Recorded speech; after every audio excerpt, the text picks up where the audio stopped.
Up, gang? Welcome to the Greatness Machine. I'm your host, Darius Mershazday. I'm so pumped to have you here with me. Now, listen, the Greatness Machine, we're about two things. Number one, people who are living their passions. And number two, those who are creating greatness in the world and doing both of these things despite the odds against them. Each episode, we're going to feature interviews with game changers, business leaders, telling us their origin stories, what made them tick, what got them to where they are now. Why? So it can help you step into your greatness within your life, your business, and your career. Occasionally, you might hear a few solo episodes from myself, moi as I say, as I leverage my 20 years of entrepreneurship as a CEO and founder to help you grow and level up in your journey to scale your life and your business. So come be a fly on the wall, enjoy the conversation, and I'm stoked to have you here with me. What's up, everybody? Welcome to the Greatness Machine. This is our new solo episode for the week. And man, it's been a minute since I've done a solo, so I'm happy to do one again. Today, I'm going to do a very special solo. This is the story of how I wrote my book, the Core Value Equation. And let me see if I grab it here. I'm going to grab it. There it is. Oh, got it. I'm publishing. I'm doing my episode, but here it is. If you're watching the video, this is my book. It's #1 bestseller. Amazon bestseller, and it's coming on 2 years. I published the book September 15th, 2020, but the story behind publishing the book is actually a better one. And this is, if you've ever thought about writing a book, and which probably feels and sounds like a daunting task, I'm going to tell you right now, it was one of the coolest and one of the most interesting projects I've ever worked on.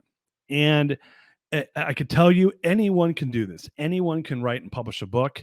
And I'm going to kind of give you the cheat sheet and the learnings I had that helped me make it a reality, because I had it on my bucket list. I found an old bucket list of mine from 2010, and on the bucket list was write and publish a book, best-selling book, which I've now checked off that bucket list. And I will tell you right now that it was one of the coolest experiences I've ever had. But I want to back up. I want to tell you the full story, because the whole story is an interesting story in of itself. So people that know me well, or if you've been listening to the show for a while, then you'll know that I am what I call myself to be as a core value evangelist. I got very interested in how do you build a core value driven organization as a CEO and as an executive, obsessed about it, tinkered with it, experimented with it, and then really figured out my system on how I did that. And I became really like a go-to for all the a lot of the entrepreneurs and CEOs that I knew in my network, which is a lot of them at this point in my life, and over the last 15, 20 years. And people were always coming up to me and asking me, how do you build a core value driven organization, and or what do you do when this happens, and how do you make your core values come to life? And I kept getting tons of questions about it. So over time, I felt like I built myself into an authority on the subject of how do you take core values and really turn them into something that becomes alive and well in your organization, as anything from an executive to a business owner. How do you do that?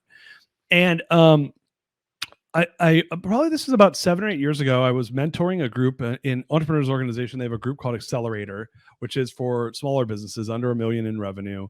And I had been signed up to be a mentor in this program, and I was mentoring a group of a few different entrepreneurs. I think there were 7 or 8 entrepreneurs in my group, and Bill Gallagher, who's been a guest on the show, he basically bullied me into doing it. Bill, if you're listening to this, you know the story. Bullied me into not backing out at the 11th hour at the last minute, because I just launched TMS at that point. I just launched my business at TMS, and I was overwhelmed, and here I was agreeing to be a mentor. But fast forward to about 8 months into it, I kind of took their playbook, threw it out the window, and said, hey, I'm going to teach these entrepreneurs core values.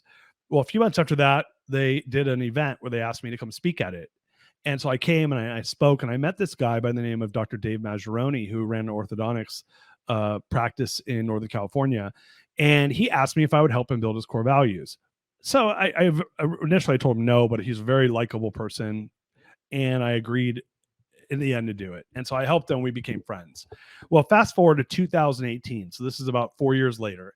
And he said, hey man, I'm doing this I'm keen, I'm organizing this huge orthodontist conference in Dallas, Texas. Would you come be the keynote? And I said, no, man, I'm busy. I'm traveling. I think at that point I was elk hunting with my friends, and I'm not a huge hunter. It was the first time I'd done that up in Montana. but I agreed to do it because I love David and I wanted to help him out. So I said, listen, I'll do it, but I don't want to do a keynote. I want to do a fireside chat. You got to interview me. And like I said, he's a very likable person. So very like charismatic guy.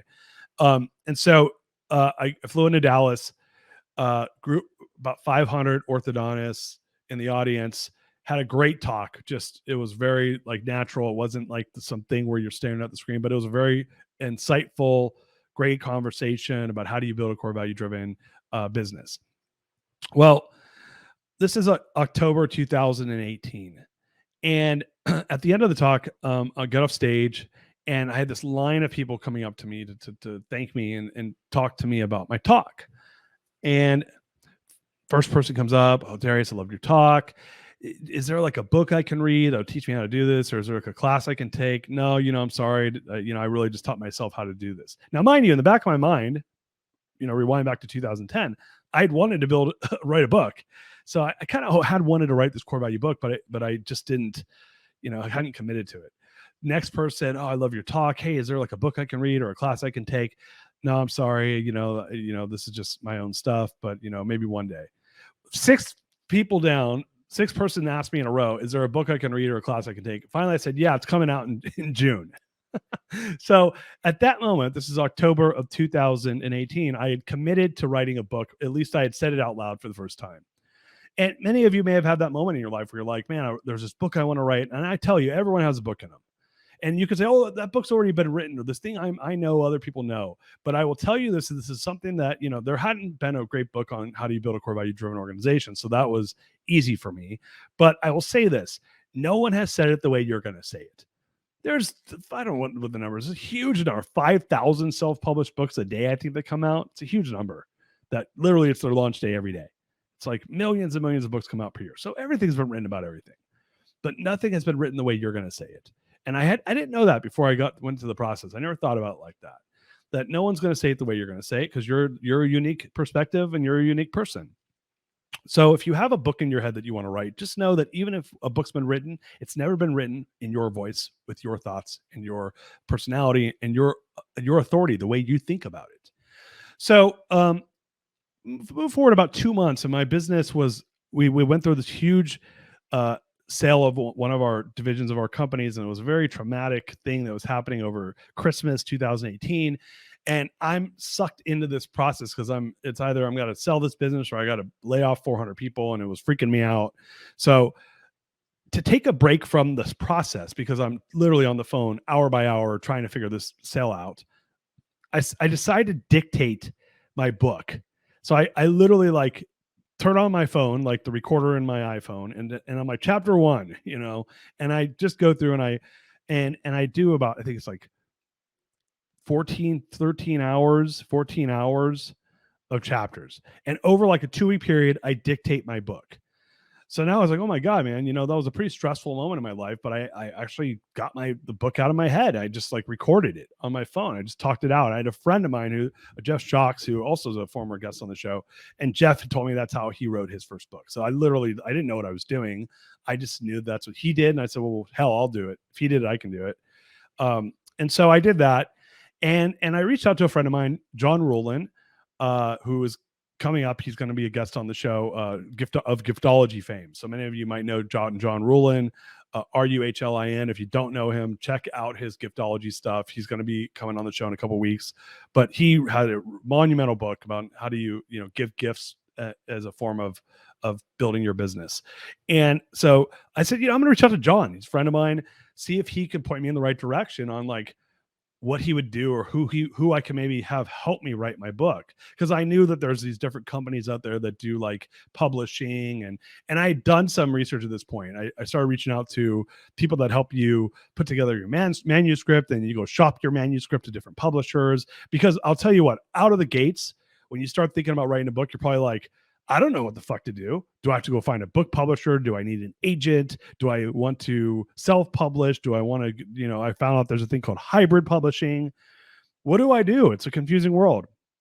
Well, I didn't know what to do. So I just called someone that I knew published their book. And he said, hey, you should talk to, he did his book through a company called Scribe, and Tucker Max, who was one of the owners of Scribe, of Tucker Max fame. he said, you should talk to Tucker. And he's in Austin, Darius, just like you. Why don't you, I'll hook you up with him. So he hooks me up with Tucker, and Tucker and I end up start talking, and we end up scheduling to meet. And so we go and we grab a coffee in downtown Austin. This is January of 2019. And we have this great conversation. So, and Tucker asked me a really important question that you should ask yourself if you're thinking about writing a book. Darius, why do you want to write the book? And my answer was pretty straightforward. At this point, I was CEO of my company. I had been helping entrepreneurs for many years with their building core value companies, doing it just, as a thing that I did for my friends who were entrepreneurs. It was nothing like what I'm doing now, where I formally help them, through ScaleMap or through, consulting. At that point, it was just something I was just doing for fun. And so he asked me that question. I said, it's legacy, man. I just want to get the book out of my head. It's, and I want it to be there so that my kids know that this is something that, I did. It's a legacy item. And he said, okay, well, good. He said, because there's multiple different reasons for writing a book. And a lot of people, I think, and even myself to a certain degree, when I first started thinking about writing a book, I was like, well, I want to write a book because I want to have a New York Times bestseller. Which, when you start to look into the details of this, I think Scribe, Tucker himself, wrote an article on it, which is, you have to be a hardback book. It's totally gamified unless you're famous. It's based off of hardback sales only. You have to have a formal publisher. You cannot self-publish to do it. So a lot of these people, they use these book aggregators to buy books from them. I mean, it's a whole racket, right? So yes, a certain percentage of them are legitimate, but there's tons of people that they spend $250,000 and let's put it this way: any one of you are listening, if you want a New York Times bestseller, you can do it. It costs $250,000. In fact, you can have a Wall Street Journal bestseller, and it costs, I think, $50,000. And there's services out there that'll help you do it. So don't get too enamored by that title. So he said, look, man, unless you're like doing it for fame and glory, there's not a lot of reasons to use a traditional publisher. And nowadays the game has changed. And even if you have a traditional publisher, they're going to expect you to promote your own book. So do you have a huge audience? At that point, I didn't. So I said, no. He said, well, so if you're only doing it for legacy, then you should own your book. And hybrid publishing is a really cool way to get there. And that's something that they do at Scribe. There's a company called Greenleaf that does it. Forbes Publishing does it. You could Google hybrid publishing and you'll see a bunch of these different publishers that do that. What hybrid publishing means is they do the same things that a large publisher might do, but you own your book and you pay them for the services of doing it. And so I thought so for me, that made sense. Let's do hybrid publishing. So look, I could do a whole episode on why to go through a traditional publisher versus a hybrid publisher. And that's not the reason for this. You can go do that research yourself. But that was the decision I made, was I'm going to go probably do self-publishing or hybrid publishing. And so then Tucker asked me, he said, well, look, man, how do you feel like, are you a person that do you want to use a ghostwriter, or do you want to write your own book? And you can go either way. And there's lots of services that do ghostwriting or versions of ghostwriting. Like I said, all those services I just mentioned, they all do it. Scribe has great. They used to be called Book in a Box, but they did Dave Goggins' book. They did what's her name, Tiffany Haddish's book. They've done a ton of books. So I and this is not an advertisement for Scribe. They're not paying for this episode, although I'm friends with them. They're a good service. I recommend them to people when they ask. And I said, look, man, I've been using ghostwriters in the past for like articles I've published online. And I'm going to tell you, I'm kind of a stickler for my own words. So I really think there's two types of people out there. There's people that are sticklers. They like to write. They want things to be written in a certain way. My number 2 strength is communication. So for me, it was like, yeah, writing my own book, like, things being said in my own words matter to me. It pisses me off when people don't use the words I want to use. I'll tell people all the time, they'll say something to me and then I'll say, oh, you mean, and then I'll say it in my own words. And I'm like, yeah, that's what I just said. I'm like, yeah, but you didn't say it the way I said it. So I'm a person that's super particular about words. And I told Tucker that, and he said, listen, man, we have, 2 different options at our company. One is guided author, and one is where where they write it for you, is with you work with a ghostwriter. He said, I make less money off of what I'm about to tell you, but you should probably do our guided author, which is really like a coaching program. You write your own book, you go through a workshop, and then you essentially, instead of working with a ghostwriter, you write your own book, and then you go through their publishing process without that ghostwriter. And I think that service now costs like $18,000. It was less expensive in 2019. Or you can, we can write your book for you, and it's 40, 50 grand. and you would work with the writer together, and it's your voice, but they're translating it for you. And I said, yeah, look, man, I'm such a stickler for writing. I want to write my own book. And that was one of my goals. Like I really did want to write my own book. So a lot of books out there, by the way, that you see that are these best-selling books, those people didn't write their own books. They worked with a ghostwriter, a professional writer who sat down with them for 40 hours and worked with them through the publishing process and wrote the book for them, with them, excuse me. And I have a lot of friends that have done that. And it's a great way to do it, especially if you want to, if you're less particular about exacting your voice, and time matters to you. But for that, you want to budget about 40 hours of your time, 1 week of work, which is nothing to write a book. If you want to go the other way, which is you write your own book, whole different story. Now you need to 10x that. You need to probably budget a couple hundred hours, at least, depending on how efficient you are. And so I decided to go down that road. And I in March of 2019, I did the Scribe Guided Author program. They're here in Austin, so it was easy for me. A lot of people flew in for it from all over the world. I sat down. There were some I don't want to name the names. They're people you would know if I name them. Very interesting people that wanted to write their own books. A lot of them are very popular and famous out there. There's 20 of us in the group. And Tucker taught the class, and I believe he still does. And we sat down for 3 days, and the outcome of those, I believe it was 2 or 3 days, was we had an outline for the book, and they took us through a whole process. Who's the avatar? Who you're writing it for? What do they look like? What do they care about? But we ended up, I left that with an outline for my book. Now, rewind back a moment ago. I told you that I had already recorded all my episodes of the book, or all my chapters of the book, over the December of 2018, when my company was selling one of our retail division, and I was stressing out and taking breaks by dictating these chapters of my book. So I go to Tucker, I go, hey man, can I use the chapters that I've already dictated? He said, no, take those and throw them in the trash. And he was right. I had no process. I had no outline. I just kind of did it off on the fly. And it was better than nothing, but what it did do is it did help me formulate what my thoughts a little bit. But it was far from an outline. So I left the Scribe Guided Author with an outline, and it was really like, hey, I'm going to write 8 chapters, and here's what each chapter is, and here's, bullet points on what we're going to be talking about in the chapter. And I took that outline and I went and did the same thing I did in December. I dictated the chapter again, but I did it now with an outline in front of me. And I did it. I started it. I think it was like around the 1st of April. And by the 8th of April, it took me a week, 7-8 days. And I dictated the chapter. I then took that and I went to rev.com and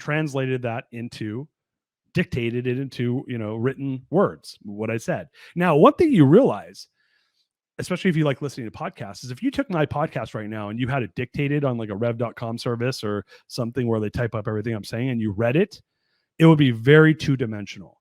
And what you start to learn is that when you talk, or when you listen to me talk, there's tone in my voice, and there's commas, there's a lot of unspoken things I do that are not necessarily, if you just translate it word for word, that give you emotion.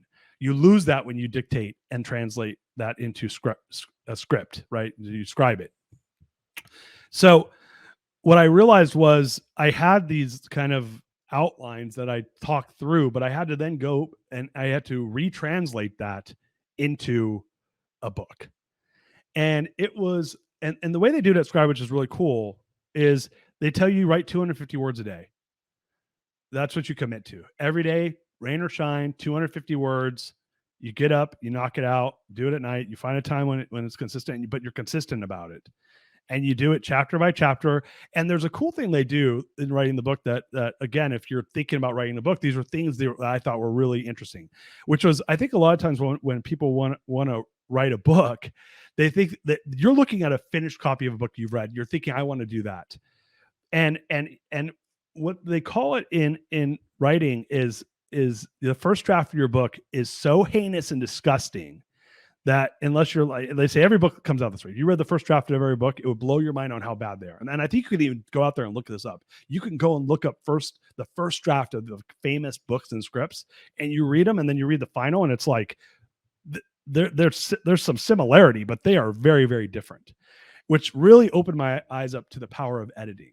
how powerful editing is in creating and shaping and fine tuning and beautifying uh, the written word into what comes out to be that finished book product. The process they took us to through Scribe was really this. They called the first draft. You just want to do your 250 words and you get through that first draft. And the name that Tucker taught us, which I thought was amazing, was called the vomit draft. And the reason they call it the vomit draft is because they say no one looks pretty when they're throwing up, but you got to get it all out. Right. And so you get that vomit draft out. And for me, I will tell you this, vomit I did. I got my vomit draft, my first draft out. I started it April 8th. And I kid you not, my vomit draft was done June 25th. I rocked that thing in like 10 weeks. And it was 45,000 words, which for those of you that don't know what that means, that's probably like 220 page book, normal book. So that's a decent book. And I knocked it out. And I was so proud of myself. But I will tell you, like, it came out of me very quickly. Why? Because I do believe that I am and was an authority on the subject I was thinking about. I had this book in my head, and you might too. But I didn't do 250 words. Some days were 250 words. Some days were 3,000 words. It came out of me. It poured out of me. That book came out of me quick. And I'd get stuck. And I just said, and one of the key things that they taught in the book writing process that I thought was really cool was they're like, look, you do not need to edit while you write. Writing is a creative process. So that was another really key insight in writing the book that no one ever tells you. That's, look, you've probably never asked someone who's written a book, how'd you write a book? So for any of you that are interested, you're getting the inside scoop right now on how a book gets written, at least from following the process I followed, and which I think is a pretty well-worn path. And so one of the things that Tucker taught us was he said, look, you don't edit while you write, man. The best people can do it, but and just think about that. Editing is not a creative process; it's an analytical process. Writing is a creative process, right? Left brain, right brain. So you can't bounce back and forth between the left and the right brain. When you do that, what you're doing is you're stopping the process. And I thought that was a really interesting insight.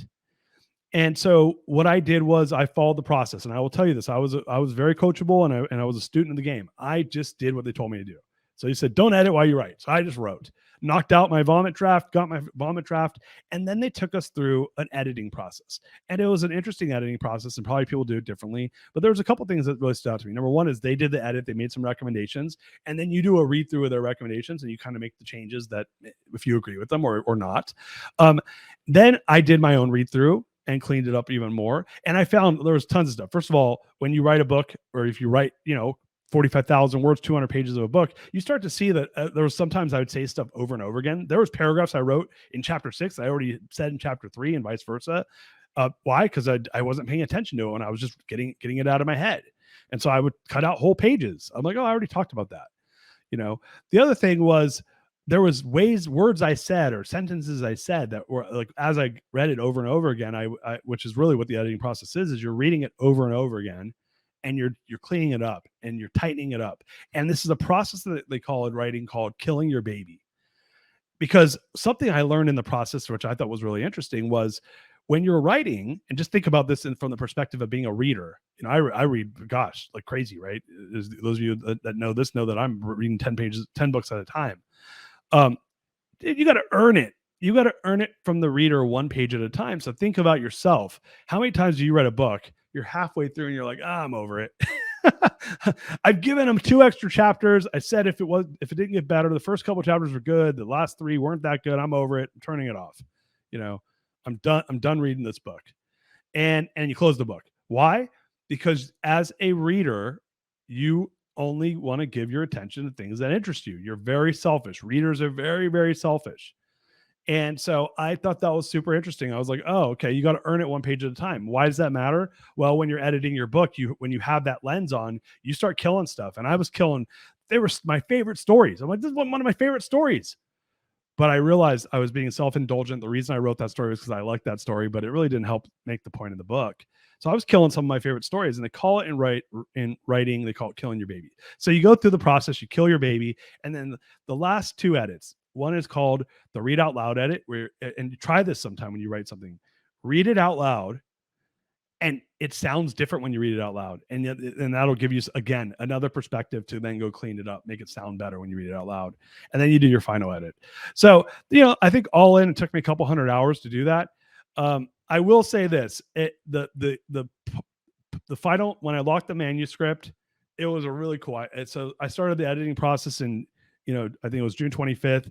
By September 25th, 90 days later, we were done with the final edit. And then it was super cool. It was layout and images and what type of texture do you want the cover to be, and what type of color do you want the pages to be, and what texture do you want the pages to be, and do you want to do offset print or print on demand? And there's all these cool things. I geeked out on the process. And on the back cover, what do you want it to say? Because people read the back cover and they read the inside cover. And how do you want the design of the cover to look? And I will tell you, Scribe, again, this is not a Scribe advertisement. It's my experience with them.